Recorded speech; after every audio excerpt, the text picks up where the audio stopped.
Oremos.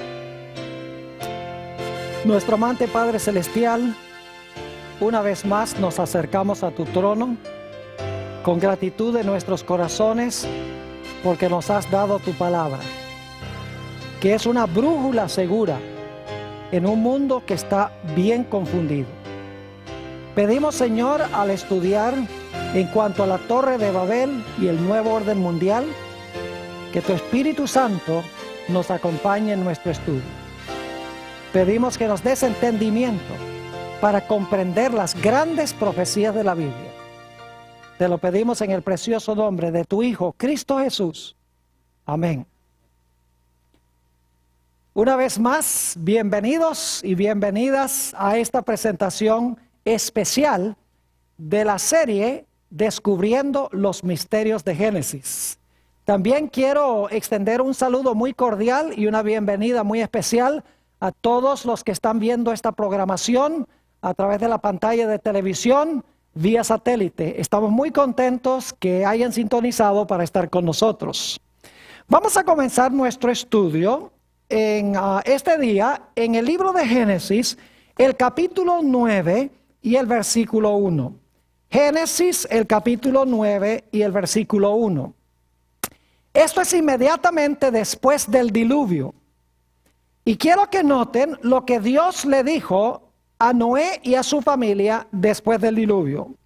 Dice aquí: bendijo Dios a Noé y a sus hijos, y les dijo: fructificad y multiplicaos y llenad la tierra.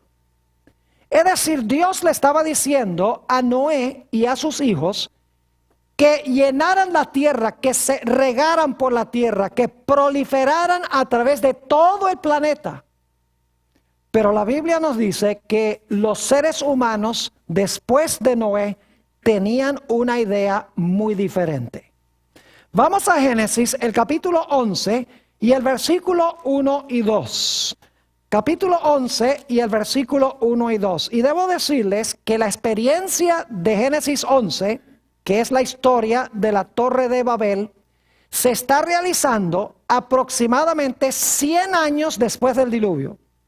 Es decir, solamente han pasado 100 años desde que Noé y su familia salieron del arca.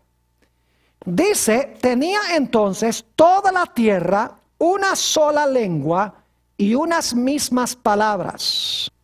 Y aconteció que cuando salieron de oriente, hallaron una llanura en la tierra de Sinar y se establecieron allí. Ahora necesito decirles algunas cosas en cuanto a estos versículos. El arca reposó en un monte que se llama Ararat, que queda hoy en el país de Turquía. Es un área muy montañosa, un ambiente muy inhóspito para la gente vivir. Y por lo tanto, no cabe duda que los que salieron del arca decidieron no quedarse en esa región, sino buscar un lugar más propicio para vivir. Y por lo tanto, emigraron de Turquía y fueron hacia el oriente, al valle de Sinar, como dice aquí. En realidad, eso queda en el valle de Mesopotamia. La palabra Mesopotamia significa entre dos ríos, el río Éufrates y el río Tigris.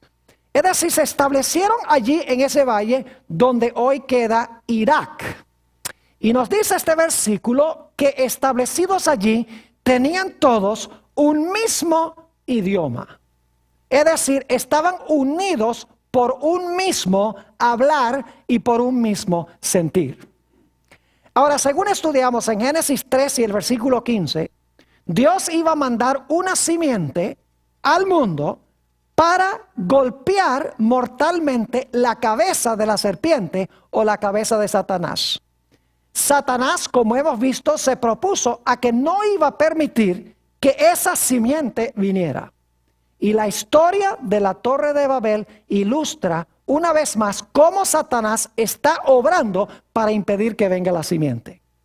Era la intención de Satanás, con lo que sucedió en la Torre de Babel, desmoralizar al mundo por completo poco tiempo después del diluvio. Quería corromper a toda la raza humana con el fin de que la simiente no pudiese venir. Habiendo eliminado el linaje, tenía la esperanza de que sin linaje no iba a venir la simiente prometida al mundo. Es decir, la experiencia de la Torre de Babel tenía el propósito de consolidar a los seres humanos en rebelión contra Dios, que desapareciera el linaje santo y de esa manera no pudiera venir el Mesías al mundo. Ahora es importante para nosotros reconocer quién construyó la Torre de Babel. Fue un individuo llamado Nimrod. Ahora, más de 70 veces en el libro de Génesis, el nombre denota algo muy importante. Ustedes miran los 50 capítulos de Génesis y van a encontrar que constantemente los nombres tienen importancia, no son solamente distintivos. Es decir, el significado del nombre es importante. Así que el nombre Nimrod debe ser muy importante, su significado. El nombre Nimrod en hebreo significa rebelión.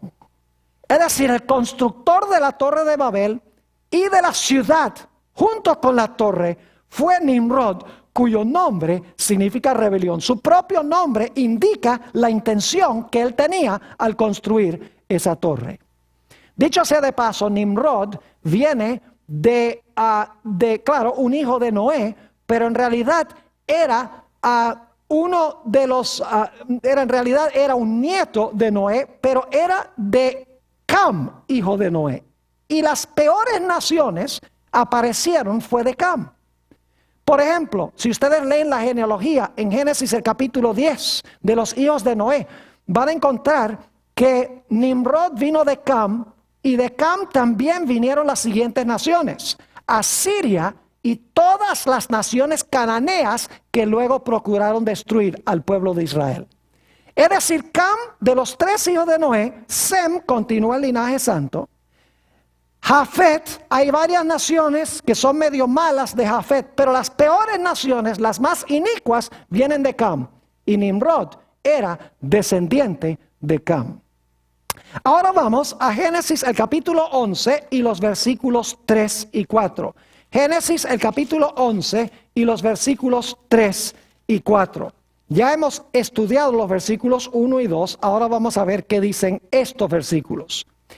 Dice, y se dijeron unos a otros, vamos, hagamos ladrillo y cozámoslo con fuego. Y les sirvió el ladrillo en lugar de piedra y el asfalto en lugar de mezcla. Y dijeron, vamos, edifiquémonos una ciudad y una torre, cuya cúspide llegue al cielo. Y hagámonos un nombre, por si fuéramos esparcidos sobre la faz de toda la tierra. Hay varios puntos importantes en estos versículos. En primer lugar, notamos que ellos no querían quedar esparcidos sobre la tierra.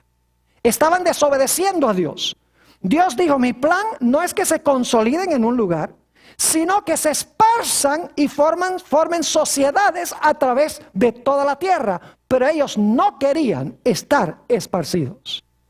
También notamos 2 palabras claves. Dicen, edifiquémonos. Dicen, hagámonos. Uno puede darse cuenta en esas palabras de la empresa egoísta. No dice, hagamos, edifiquemos. Dice, hagámonos a nosotros. Edifiquémonos una ciudad y una torre que llegue hasta el cielo. Es interesante notar que en este versículo 3 y 4, y quiero que vayamos allí otra vez porque hay un detalle muy importante en el versículo 3 y 4 de Génesis 11, dice, hagámonos un nombre. Hagámonos un nombre. En realidad lo que significa es, hagámonos famosos. Que nuestro nombre sea recordado indefinidamente. Es decir, era una empresa egoísta. Edifiquémonos, hagámonos un nombre.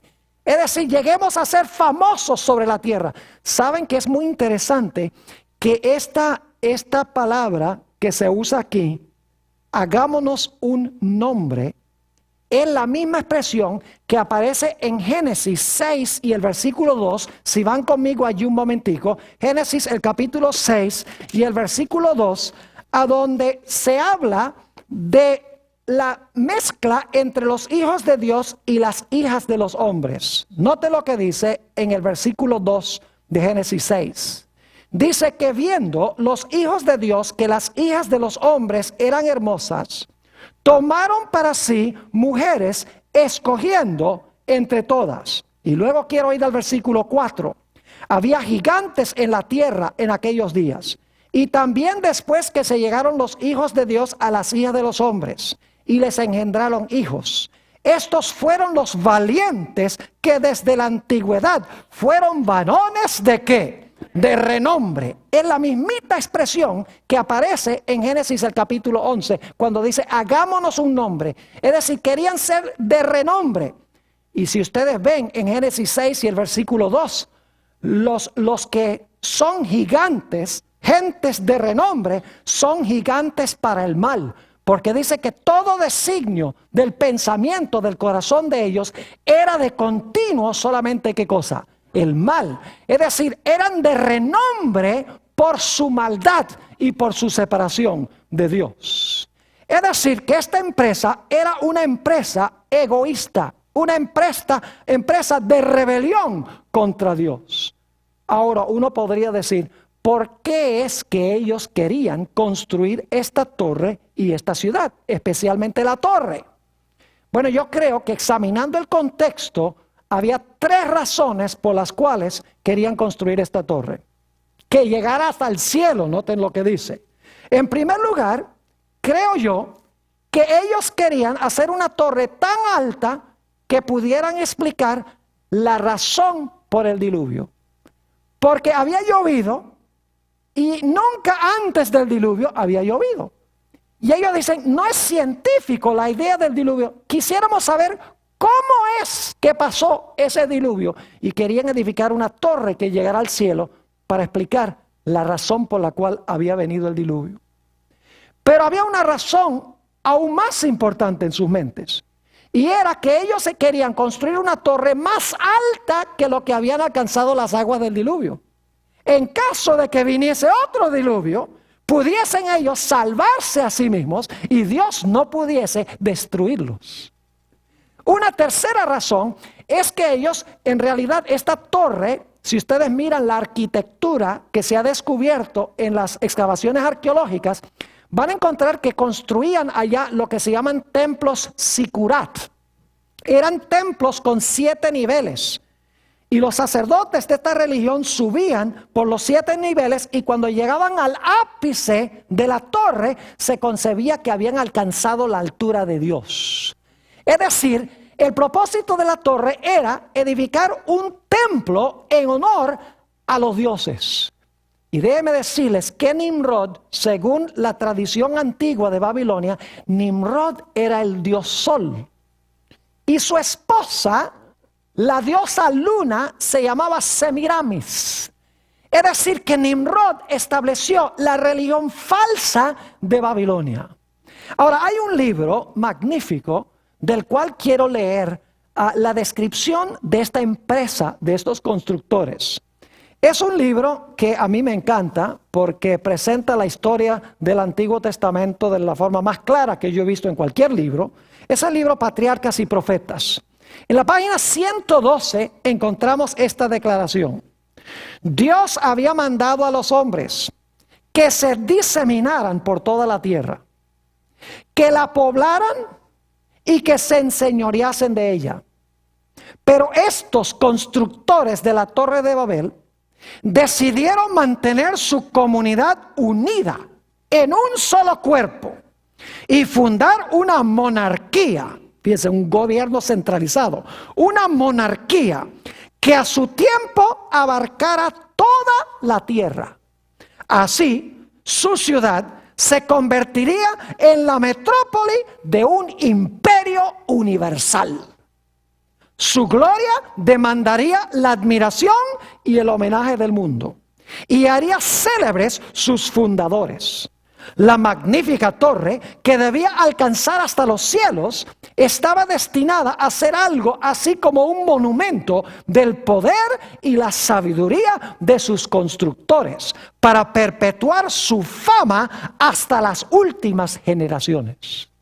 Imagínense, unir a todos en un solo cuerpo, para establecer una monarquía, un imperio universal, gobernado desde ese centro a donde se originó la religión de Babilonia, para que en todo el mundo se proliferara la rebelión contra Dios. Y de esta manera se corrompiera todo el mundo según la idea que tenía Satanás, para impedir que pudiera venir la simiente prometida. Ahora vamos a Génesis, el capítulo 11 y el versículo 5. Génesis 11 y el versículo 5, y sigamos estudiando un poco esta empresa de estos constructores. Dice en el versículo 5, y descendió Jehová para ver la ciudad y la torre que edificaban los hijos de los hombres. ¿Qué hizo Dios? Descendió. Fíjense que Dios primero examina lo que están haciendo. No lo tiene que hacer porque Dios sabe todas las cosas. Pero Dios siempre hace un juicio, siempre examina las cosas antes de castigar, antes de ejecutar el juicio. Y por lo tanto Dios desciende para ver la torre que están edificando los hijos de los hombres. Ahora escuchen lo que les voy a decir. Esa expresión, los hijos de los hombres, tiene que verse en contraste con los hijos de Dios. Los hijos de Dios, según vimos en Génesis 6, era el linaje de ¿quiénes? De los fieles. Los que estaban construyendo la torre no eran los hijos de Dios. Los que estaban construyendo la torre eran los hijos de los hombres, que son la contraparte masculina de las hijas de los hombres de Génesis 6, las descendientes del linaje de Caín. Es decir, la expresión hijos de los hombres, hijas de los hombres, representa el linaje de ¿quiénes? El linaje de los caídos. Es otra evidencia de que esta empresa era una empresa impía de rebelión en contra de Dios. Dicho sea de paso, si quieren buscar conmigo Eclesiastés el capítulo 8 y el versículo 11, van a encontrar lo que significa la expresión hijos de los hombres. Eclesiastés el capítulo 8 y el versículo 11. Dice allí, por cuanto no se ejecuta luego sentencia, es decir, porque no se ejecutó la sentencia enseguida, sobre la mala obra, el corazón de los hijos de los hombres, el corazón de los hijos de los hombres está en ellos dispuesto para hacer ¿qué cosa? El mal. ¿Qué es lo que hacen los hijos de los hombres? El mal. ¿Qué es lo que hacen los hijos de Dios y las hijas de Dios? El bien, porque está al lado de Dios. Así que dice que Dios desciende para ver esta empresa que están haciendo los hijos de los hombres, los impíos, los que están en contra de Dios. Dios viene, en otras palabras, a examinar lo que están haciendo. Viene a hacer un juicio. Ahora vamos al versículo 6. ¿Cuál es el resultado de la examinación que hace Dios? Versículo 6. Y dijo Jehová, he aquí el pueblo es uno. Imagínense eso, el pueblo es uno. Tenían el mismo idioma y estaban ¿qué? Unidos en su empresa. ¿Saben que también la impiedad se puede unir? El mal también se puede unir. Aquí lo dice. He aquí el pueblo es uno. Y todos estos tienen un solo ¿qué? Lenguaje. Y ahora escuchen bien, y han comenzado la obra. Este es solamente el principio, dice Dios. Han comenzado la obra y nada les hará desistir ahora de lo que han pensado hacer. Es decir, Dios dice, si yo no acabo con esto en este momento, se va a terminar de desmoralizar la raza humana. Todo el mundo se va a corromper. Se va a formar un imperio gobernado completa y totalmente por Satanás. Yo tengo que hacer algo para coartar esto, o si no, el mundo será completamente irremediable. Así que dice en el versículo 7, ¿cuál va a ser el juicio que Dios va a desempeñar? ¿Se dan cuenta que Dios investiga el caso primero? Viene y mira y dice, bueno, esta gente está en rebelión contra mí. Si yo permito que sigan haciendo esto, el mundo se va a desmoralizar, yo tengo que tomar medidas. Y entonces, después de examinar el caso, ¿qué hace? Ejecuta el juicio. Noten el versículo 7. Ahora pues, descendamos. ¿Y hagamos qué? Confundamos allí su lengua, para que ninguno entienda el habla de su compañero. Ahora yo quiero que ustedes se imaginen la escena.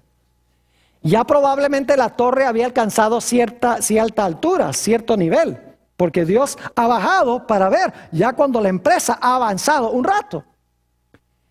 Imagínense que tenían que pasar los ladrillos de la parte de abajo a los que estaban trabajando arriba. Los que estaban arriba le dicen a los que tienen los ladrillos abajo y tienen el asfalto abajo, le dice, mira, pásame más ladrillos, que se me acabaron. Y el de abajo dijo, what did you say? Tenían un idioma. Y ahora unos empiezan a hablar francés, y otros empiezan a hablar alemán, y otros empiezan a hablar español, y otros empiezan a hablar portugués, y otros empiezan a hablar, quién sabe, ruso, chino, japonés. Se formó la Babilonia. No se pueden comunicar. No pueden continuar construyendo la torre. Es decir, Dios confundió sus lenguas, los dividió. Y no cabe duda alguna de que esta empresa terminó con contiendas. Imagínense las peleas que se habrán formado entre esa gente. Imagínese usted que todo el mundo tiene el mismo idioma y de repente la gente empieza a hablar cada uno un idioma diferente. Confusión. La palabra Babilonia significa confusión. Es decir, su intención de establecer un imperio mundial en rebelión contra Dios, donde no hubiese ni una sola persona justa, terminó en confusión y en fracaso. Noten el versículo 8 del capítulo 11. Fíjense cuál fue la razón por la cual Dios confundió sus lenguas. Dice en el versículo 8, así los esparció Jehová desde allí sobre la faz de toda la tierra y dejaron de edificar la ciudad. ¿Cuál fue el propósito por el cual Dios confundió sus lenguas? ¿Para que qué? Para que se esparcieran por toda la tierra.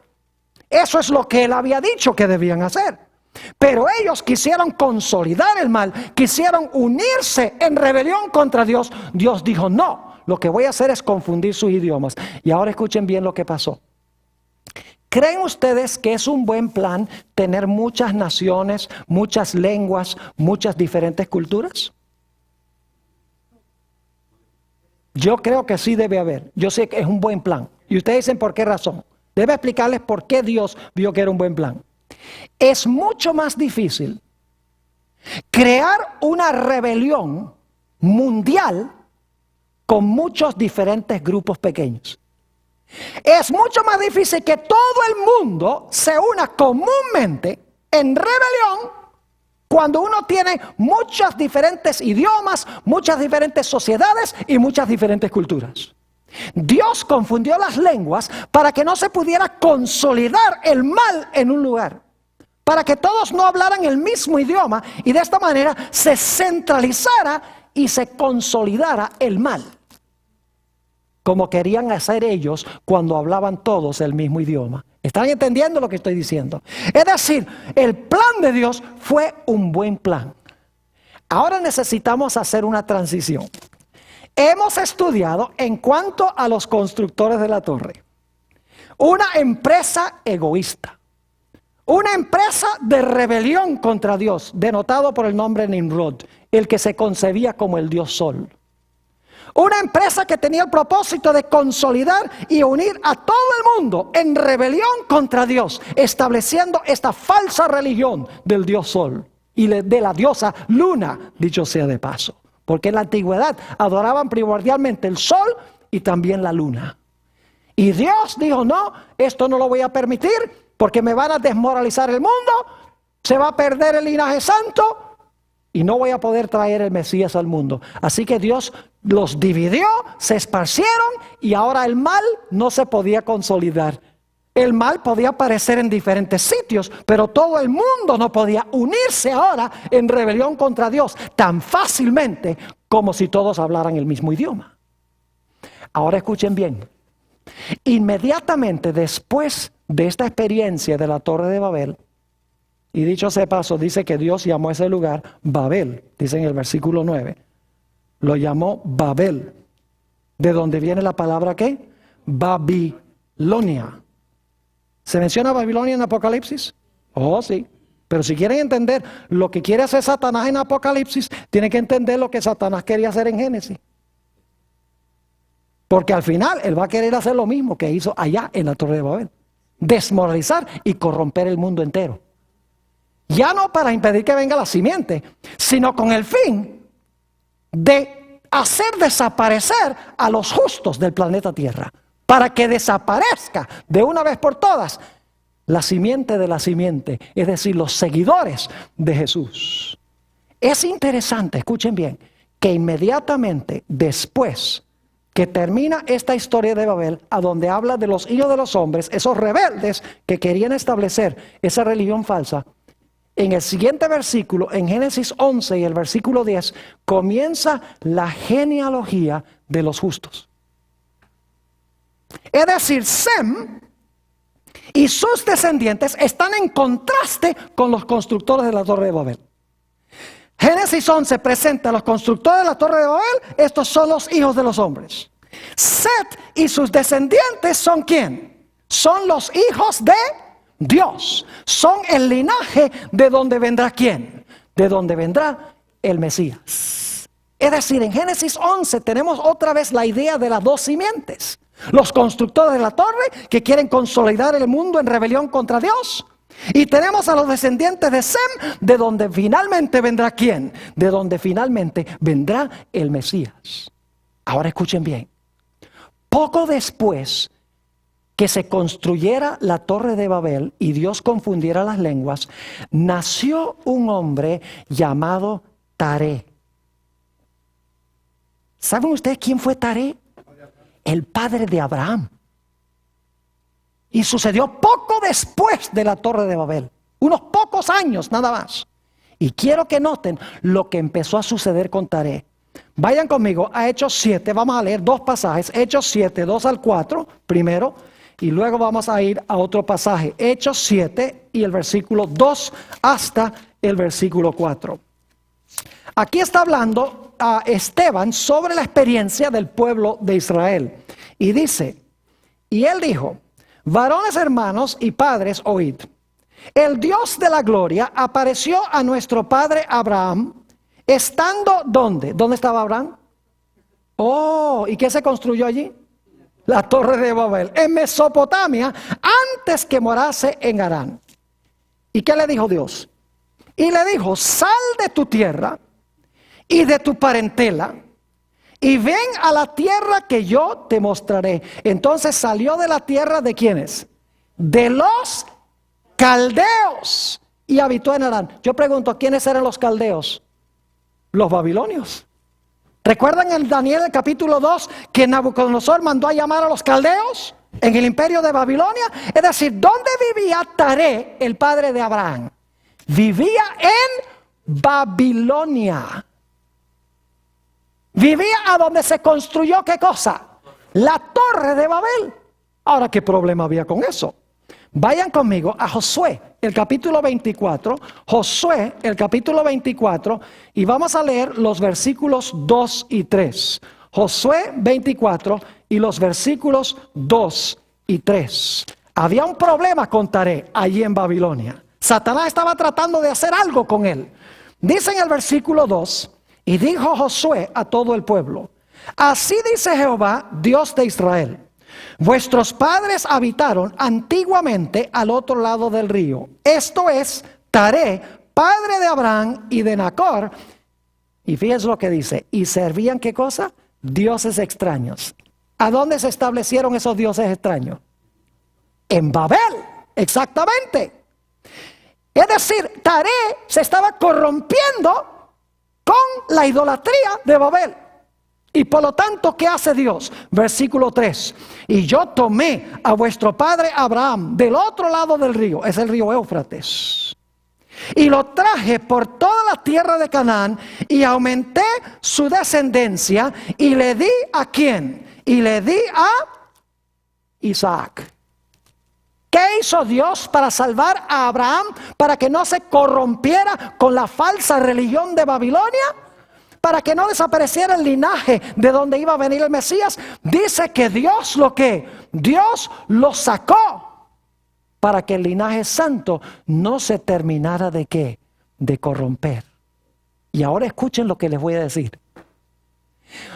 La mayoría de los expositores de las profecías hoy en día dicen que las profecías todas se centran en Israel. Oh, sí, se va a reconstruir el templo de Jerusalén allá. Y se va a levantar un anticristo que se va a sentar allá en el templo. Y luego van a venir los chinos y los rusos y van a atacar allá a Israel. Es decir, toda la interpretación de las profecías se centra en Israel. Pero ¿saben algo?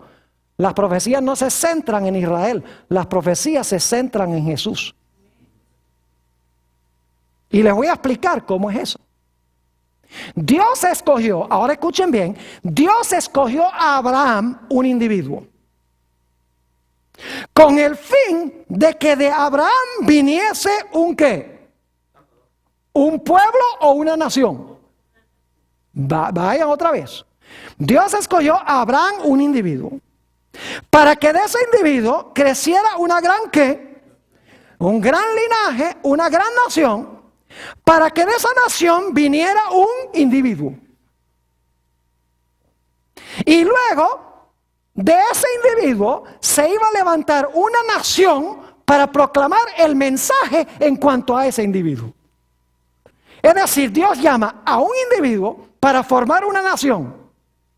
De esa nación va a nacer un individuo, pero luego el pueblo de ese individuo va a proclamar el mensaje en cuanto a lo que hizo ese individuo por la raza humana. Es decir, el propósito por el cual Dios escogió a Abraham no es porque Abraham era especial, no es porque el pueblo de Israel que vino de Abraham era especial. El propósito por el cual escogió a Abraham y escogió al pueblo de Israel era porque de Abraham y de Israel iba a venir ¿quién? Iba a venir el Mesías prometido. Es decir, el centro de las profecías no es Abraham, no es Israel. Abraham e Israel son funcionales para traer al mundo al Mesías. Y luego el pueblo del Mesías, después del día del Pentecostés, van a ir a Jerusalén, a Samaria y a todos los confines de la tierra con el mensaje de este individuo. Una nueva nación, la iglesia cristiana, proclamando el mensaje de Jesús. Amén. Es decir, el centro de las profecías no se encuentra en Israel ni en Abraham. El centro se encuentra en Jesús. Note lo que dice Gálatas 3:16. Está clarísimo en la Biblia. Gálatas el capítulo 3 y el versículo 16. Y el tema que estamos estudiando esta noche es crucial para entender lo que vamos a estudiar más adelante en nuestro seminario. Así que por favor presten atención, no solamente ustedes, sino los que están viendo también por la pantalla de televisión vía satélite. Gálatas el capítulo 3 y el versículo 16.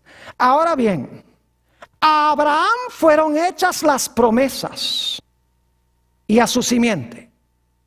No dice y a las simientes como si hablase de muchos, sino como de uno, y a tu simiente, la cual es Cristo. ¿A quién se le hicieron las promesas? Las promesas se le hicieron a Abraham, pero especialmente a su simiente. Y la simiente de Abraham, ¿quién es? Cristo. Es decir, el propósito de las profecías no es Israel. El propósito de las profecías es apuntar hacia Jesús. Noten 2 de Corintios, el capítulo 1 y el versículo 20. 2 de Corintios, el capítulo 1 y el versículo 20. Aquí habla de las promesas que Dios ha hecho, ya sea a Abraham o cualquier promesa que haya hecho. Dice allí, porque todas las promesas de Dios son en Él sí, y en Él amén, por medio de vosotros, para la gloria de Dios. Todas las promesas son sí y amén. ¿En quién? ¿En Abraham o en Jesús? Es decir, las promesas que Dios le dio a Abraham, no las trae Abraham a fructificación, sino que las promesas las trae ¿quién? ¿Y las cumple quién? Las cumple Jesús. Es decir, las profecías son mesiánicas. No debemos enfocarnos en el pueblo de Israel. Y Dios colocó, escúchenme, Dios colocó al pueblo de Israel en la encrucijada de 3 continentes: África, Europa y Asia, con el fin de que todas las naciones tuvieran que pasar por allí, para que Israel anunciara que iba a venir allí a Canaán, iba a nacer allí en la tierra de Israel el Mesías prometido. Es decir, no debían enfocarse en ellos mismos, debían enfocarse en el Mesías que iba a venir del linaje que Dios estaba preservando en ellos. Dios le hizo 4 promesas a Abraham. Y solo las voy a mencionar, ustedes las tienen en la lista. La primera está en Génesis 12 y el versículo 3, donde dice que Dios le prometió a Abraham que en él serían benditas todas las naciones de la tierra. Y algunos dicen, ve, en Abraham todas las naciones iban a ser benditas. Pero si ustedes leen con cuidado, por ejemplo, Génesis 22, 18, dice, en tu simiente serán benditas todas las naciones de la tierra. Es decir, Abraham trae la bendición porque trae al Mesías. Pero el Mesías es el que trae la bendición. Solamente que Abraham tiene a Isaac y luego del linaje viene el Mesías. La segunda promesa, Dios le prometió a Abraham la tierra. Pero saben que Abraham entendió que lo que Dios le estaba prometiendo no era la tierrita de Canaán, como creen hoy en día. Ay, Dios le prometió a los judíos la tierra de Canaán, así que hay que sacar a todos los palestinos. Eso es lo que dicen muchos protestantes. Esa tierra es de Israel, por derecho divino. Pero saben que Abraham entendió muy bien que la tierra prometida no era la tierra de Canaán, sino que era todo el mundo. En Romanos 4 y el versículo 3 dice que Abraham entendió que él iba a ser el heredero del mundo. En Hebreos el capítulo 11, que no está en la lista, dice que Abraham y los otros patriarcas, dice que esperaban una ciudad cuyo artífice y fabricante era ¿quién? Dios. Buscaban una patria, no la terrenal, sino la ¿qué? La celestial. Yo pregunto, ¿ustedes creen que Abraham es el que trae el cielo? ¿Ustedes creen que los santos heredan la tierra por lo que hizo Abraham? ¿Ustedes creen que la bendición la trae Abraham? ¿Qué va? Si Abraham fuera pecador, él no puede traer ninguna bendición. Él no puede recuperar la tierra. Se menciona a Abraham porque a través de Abraham viene ¿quién? Jesús, quien va a cumplir estas promesas. En Génesis 22, 18 dice que a Abraham se le devolvería el dominio, es decir, el reino, el reinado, el dominio. ¿Quién es en realidad el que recupera el reino y el dominio? Es Jesús, según Daniel, el capítulo 7. Y luego en Génesis 15, 5, Dios prometió la simiente. La simiente no era Isaac, la simiente prometida era ¿quién? La simiente prometida era Cristo Jesús. Es decir, en la torre de Babel, Satanás quería corromper a toda la raza humana. Pero Dios, nos dice en Génesis, tenía un linaje, comenzando con Set, que iba a preservar la verdad de Dios.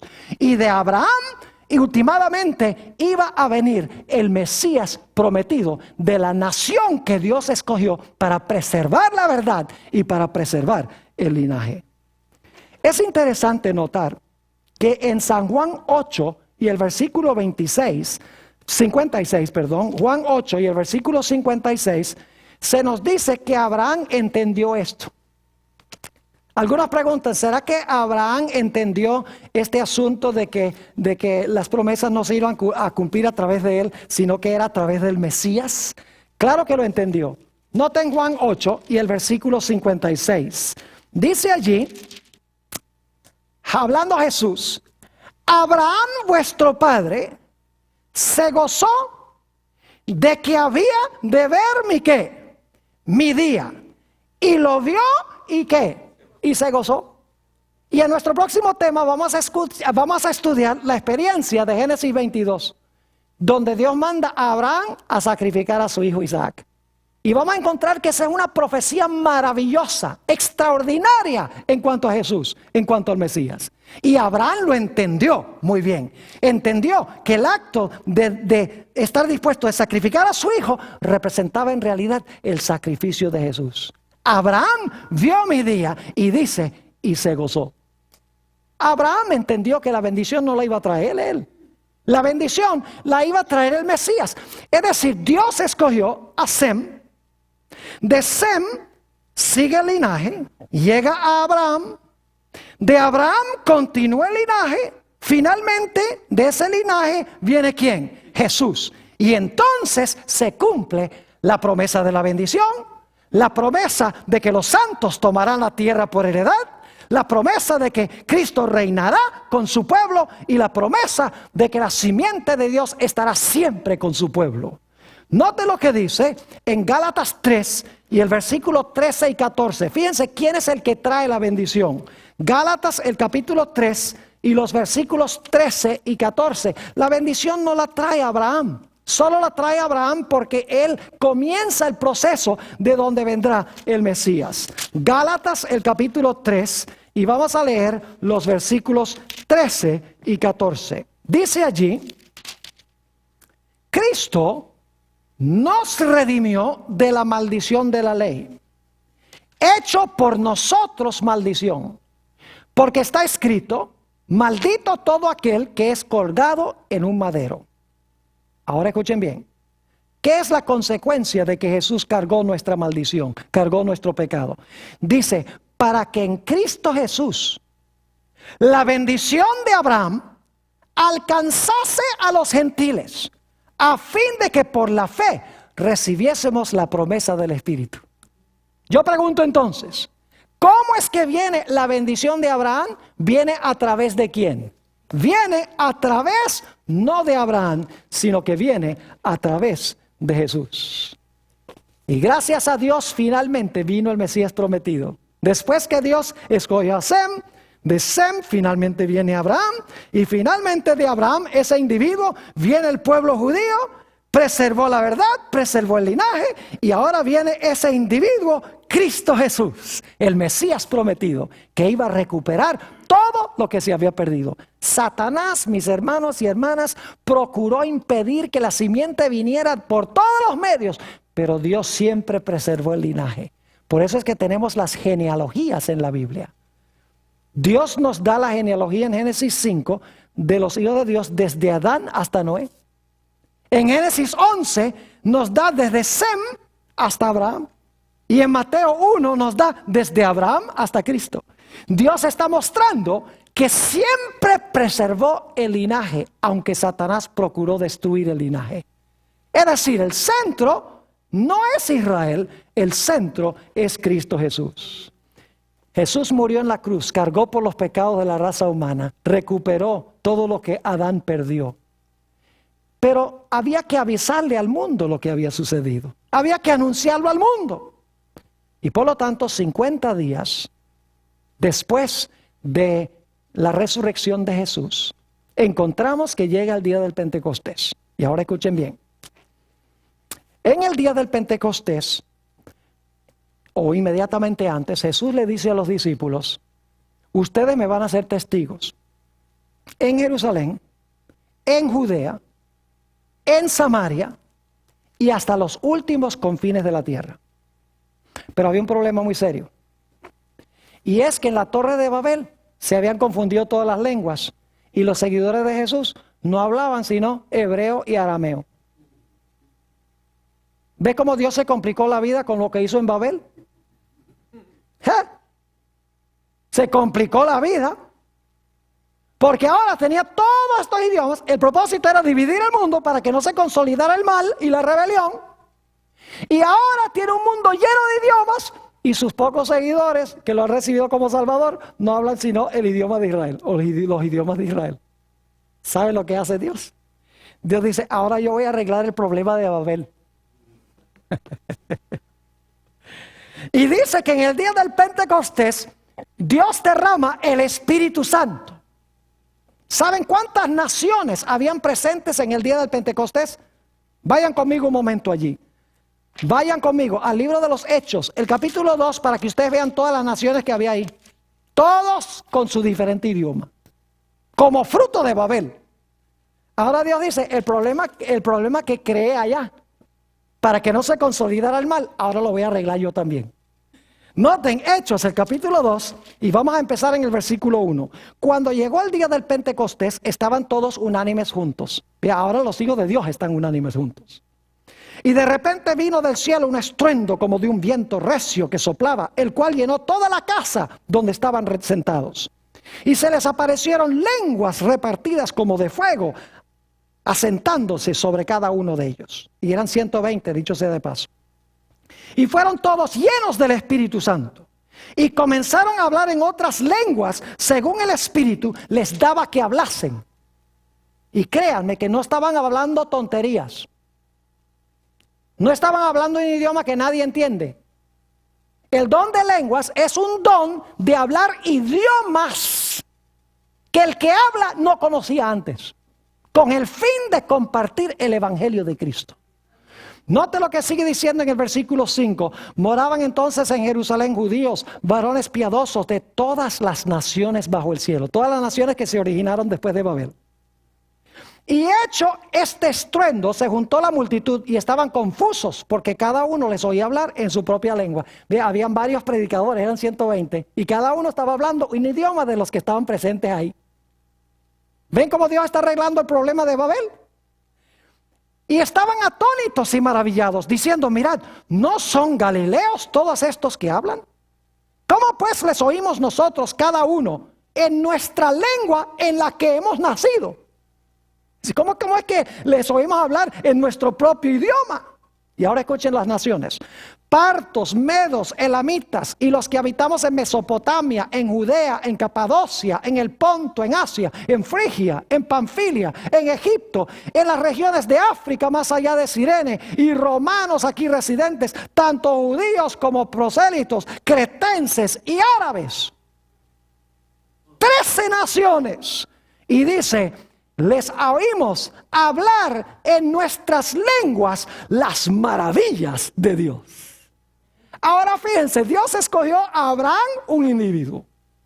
Trajo una nación para preservar la verdad de Dios y para traer el Mesías prometido al mundo. Viene ese individuo de la nación y luego el individuo tiene un pueblo o una nación que tiene que proclamar el mensaje sobre lo que ha hecho el Mesías. Y Dios derrama su Espíritu Santo y le da a esa nueva nación, a la iglesia cristiana, la capacidad de hablar lenguas de las naciones para que puedan contar las maravillosas obras que Dios ha hecho a través de Jesús, el Mesías prometido. Dicho sea de paso, hay 3 palabras claves en Génesis 11 y el versículo 7 que quiero que notemos. Génesis 11, 7, por si acaso alguno cree que no hay una conexión entre Babel y Pentecostés, sí lo hay. Dios está arreglando el problema de Babel, pero lo está usando para unir a su pueblo. Fíjense que no le da la capacidad de lenguas a todo el mundo para que se unan de nuevo, sino que le da la capacidad de hablar lenguas a su pueblo, porque sabe que no van a consolidar el mal, sino que van a hablar el bien. Ahora note lo que dice Génesis 11 y el versículo 7. Dice, ahora pues descendamos y confundamos allí su lengua. Esa es la primera palabra, la palabra lengua. Para que ninguno entienda, esa es la segunda palabra clave, ninguno entienda el habla de su compañero. 3 palabras, lengua, entienda y habla. Ahora vayan conmigo al libro de los Hechos, el capítulo 2 y el versículo 6 y 7. Hechos, el capítulo 2 y el versículo 6 y el versículo 7. Las mismas 3 palabras. Dice, y hecho este estruendo, se juntó la multitud y estaban confusos, porque cada uno les oía hablar, ahí está la misma palabra, hablar en su propia lengua. Y estaban atónitos diciendo, mirad, ¿no son galileos todos estos? ¿Cómo pues les oímos hablar cada uno en nuestra lengua en que hemos nacido. Las mismas tres palabras que aparecen en Génesis 11:7 aparecen aquí en Hechos el capítulo 2. Sabemos que Dios está deshaciendo lo que sucedió en la Torre de Babel ahora para proclamar el Evangelio de Cristo. Ahora, en los pocos minutos que nos quedan, yo quiero decirles algo. El diablo, a pesar de que este mundo está compuesto de diferentes naciones y lenguas y sociedades y pueblos, el libro de Apocalipsis nos dice que al mero final de la historia, el diablo va a unir a todo el mundo en rebelión contra Dios. Lo que sucedió en Babel, el establecimiento de la falsa religión, se va a establecer a nivel global, a pesar de todos los idiomas, a pesar de todas las culturas. Por eso Dios ha dado a su pueblo el mensaje para que puedan avisarle al mundo de que no hagan esto. Ahora quiero mencionarles rápidamente los versículos. Apocalipsis 17:5, y no los vamos a leer, pero Apocalipsis 17:5 habla de Babilonia como el poder que va a gobernar el mundo al final de la historia. Fíjese, Babilonia, Babel. La palabra Babilonia viene de allá, de Babel. Apocalipsis dice que Babilonia en el último tiempo se va a dividir en tres partes: el dragón, la bestia y el falso profeta. Y usted dice, ¿qué es eso? Bueno, tenemos varios temas en esta serie donde vamos a hablar del dragón. Vamos a dedicar uno completo a la bestia y vamos a dedicar uno completo al falso profeta. Babilonia al final de la historia va a unir estos tres poderes, o estos tres grupos se van a unir en unión impía. Y dice en Apocalipsis 17:1 que esta Babilonia, que se compone de tres partes, el dragón, la bestia y el falso profeta, se va a sentar sobre muchas aguas. Se le llama la gran ramera, la religión apóstata, unida con los reyes de la tierra. Dice que se va a sentar sobre muchedumbres, naciones, lenguas y pueblos, que son las aguas de Apocalipsis. Es decir, va a gobernar sobre todas las naciones esta nueva Babilonia, con el fin de establecer un imperio en rebelión en contra de Dios. Y dice en Apocalipsis 18:1-3 que esta Babilonia le va a dar su vino a todas las naciones, el vino del furor de su fornicación. Vamos a encontrar en nuestro estudio en el futuro que el vino representa la falsa religión que se originó allá en Babel, que al final de la historia se habrá proliferado a todo el mundo. Entre esas doctrinas está la doctrina de la inmortalidad del alma. Entre esas doctrinas está la idea de que el domingo es un día santo. Entre esas doctrinas está inclusive, yo no sé si ustedes saben, pero el rosario se usa en diferentes religiones del mundo. El rosario lo usan los hindúes, lo usan los budistas, lo usan los musulmanes, lo usan los católicos. Y uno dice, ¿y cómo es que todos usan lo mismo si son religiones distintas en diferentes regiones del mundo con diferentes idiomas? Porque escuchen, toda la falsa religión se originó en Babel. Todas las naciones se proliferaron de allí. Lo cual significa que muchas de las costumbres originales, como la adoración al sol, la inmortalidad del alma, el uso del rosario, el uso de agua bendita, entre otras cosas, la idea de un infierno que arde para siempre, todas esas doctrinas empezaron en Babel y se proliferaron al mundo. Y la Babilonia final le va a dar a todas las naciones el vino del furor de su fornicación. Y dice en Apocalipsis, y esto lo vamos a estudiar en más detalle, hoy solamente lo estamos introduciendo, dice que los reyes de la tierra, las religiones de la tierra, los comerciantes de la tierra, todas las gentes de la tierra se van a unir en un gran sistema global en rebelión contra Dios. Y dice en Apocalipsis que este sistema va a estar llena de la sangre de los santos y los mártires de Jesús. Es decir, el diablo va a querer extirpar del planeta Tierra a los que son fieles a Dios y no siguen estas falsas ideas religiosas que tiene Babilonia. Y queridos amigos, Dios ha levantado un pueblo en Apocalipsis 14 para proclamar tres mensajes. El primer mensaje dice: teme a Dios y darle gloria, porque la hora de su juicio ha llegado. Y adora al Creador del cielo, la tierra, el mar y las fuentes de las aguas. Y hay un segundo mensaje que dice: si estás en Babilonia, sal de ahí, porque va a venir la destrucción. Si tú estás en alguna de esas 3 divisiones de Babilonia, sal, escapa por tu vida, porque sobre este sistema van a caer las plagas. Y saben que va a pasar con la Babilonia final lo mismo que sucedió con la Babilonia original. Dice en Apocalipsis 17 y los versículos 12, 13 y 17 que el Señor Jesucristo vendrá y dice que derrotará a los reyes, derrotará a la ramera, derrotará a este gran sistema mundial. Dice en Apocalipsis 17, 14, porque Él es el Rey de Reyes y el Señor de Señores. Es decir, hoy en día, mis queridos amigos y hermanos, podemos ver patentemente este sistema de Babilonia que se está formando delante de nuestros ojos. Y le digo que tenemos grandes cosas que estudiar aún en este seminario. Hoy solamente hemos introducido la idea del nuevo orden mundial y hemos visto que hay 2 grupos. El primer grupo son los rebeldes que quieren consolidar el mal a nivel global. Y el otro es el grupo del Mesías, los que vienen del Mesías prometido, los que reciben el don de lenguas para proclamar el evangelio al mundo para que Cristo pueda venir.